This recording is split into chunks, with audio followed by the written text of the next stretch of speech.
ସେଇଥିପାଇଁ ଦେଇଥିଲି। ଲଳିତା କଣ ଭାବୁଛ ମତେ? ଏସବୁ ଆଣିଛି କଣ ମୁଁ ଏଇଥିପାଇଁ? ସ୍ୱାମୀ ହେଇ ସ୍ତ୍ରୀର ଗହଣା ବିକ୍ରି କରି ମୁଁ ଘର ତିଆରି କରିବି, ଜାଗା କିଣିବି? କଣ ଭାବୁଛ ମତେ?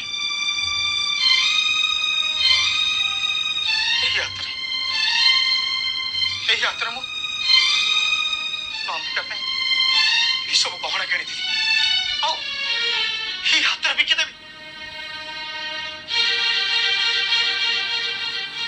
ମୋ କଷ୍ଟ ଦେଖିପାରିଲାନି ବୋଲି ସେ ତା ଦେହରୁ ସବୁ ଗହଣା ବାହାର କରି ଦେଇଦେଲା।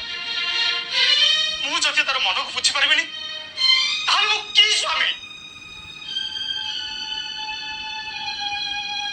ସିଏ ସିନା ସ୍ତ୍ରୀ ହିସାବରେ ତା କର୍ତ୍ତବ୍ୟ କରିଦେଲା, ହେଲେ ସ୍ୱାମୀ ହିସାବରେ ମୋର ମୋର କିଛି କଣ ଦାୟିତ୍ୱ ନାହିଁ? ତାହେଲେ ସେ ସବୁ ସା ପାଖରୁ କାହିଁକି ଆଣୁଥିଲ? କାହିଁକି ନା ଏସବୁ ନ ଆଣିଥିଲେ ତା ମନ କଷ୍ଟ ହେଇଥାନ୍ତା, ଇଆଡୁ ସିଆଡୁ କଣ ଭାବି ଦେଇଥାନ୍ତା। ସବୁ ତ ସେ ଦେଇ ସାରିଛି, ଆଉ କଣ ରହିଲା ତା ପାଖରେ? ୟାକୁ ବିଶେଷରେ ଦେଇଦେଲା। ଟଙ୍କା ପାଇଁ ମତେ ଆଉ କିଛି ବ୍ୟବସ୍ଥା କରିବାକୁ ପଡିବ।